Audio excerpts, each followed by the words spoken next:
আলহামদুলিল্লাহ।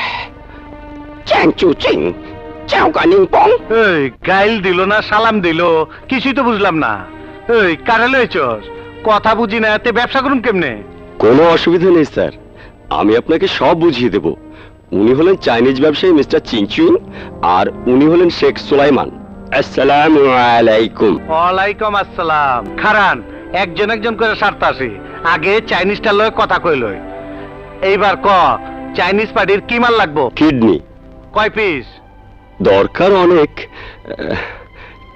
কিন্তু কেউ এতগুলো দিতে চায় না।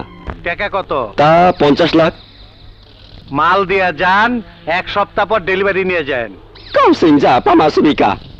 ওই হালার পো, এইসব চ্যাং প্যাং পার্টি ধরবি না, সলিড ইউরোপের পার্টি ধরবি। ভাগা হালারে। ওই শেখের পো, তোমার কয় পিস লাগবো? শেখের বাচ্চায় কি কয়? ওনার কাট পিস দিয়ে হবে না, পুরো মানুষ চাই।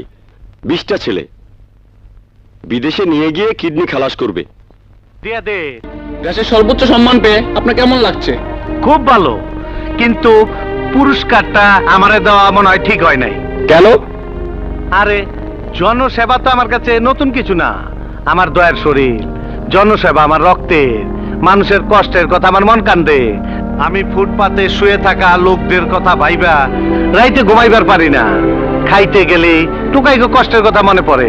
যেদিন দেশের সমস্ত মাইসের মুখে হাসি ফুটাইতে পারো, সেই দিন হইব আমার জীবনের সবচেয়ে সুখের দিন। আচ্ছা, আপনি কেন মেহনতি মানুষের জন্য এত কিছু করছেন? বস্তিতে আমার জন্ম, পয়সা ছিল না বইলা বিনা চিকিৎসায় মারা গেছিল আমার আম্মা। সেদিন আমি প্রতিজ্ঞা করছিলাম, হাসপাতাল আমি দিমুই। আপনারা আমাকে দোয়া করেন ভাই, আমি যেন আরো মানুষের সেবা করতে পারি। স্যারের অনেক সময় নষ্ট করেছেন, আজকের মতো আপনারা আসুন। কিন্তু এত বড় একজন সমাজসেবকের কথা আমাদের দেশবাসীকে জানানো কর্তব্য। আর আমার কর্তব্য আমার গরিব দুঃখী রুগীকে খবর নেওয়া।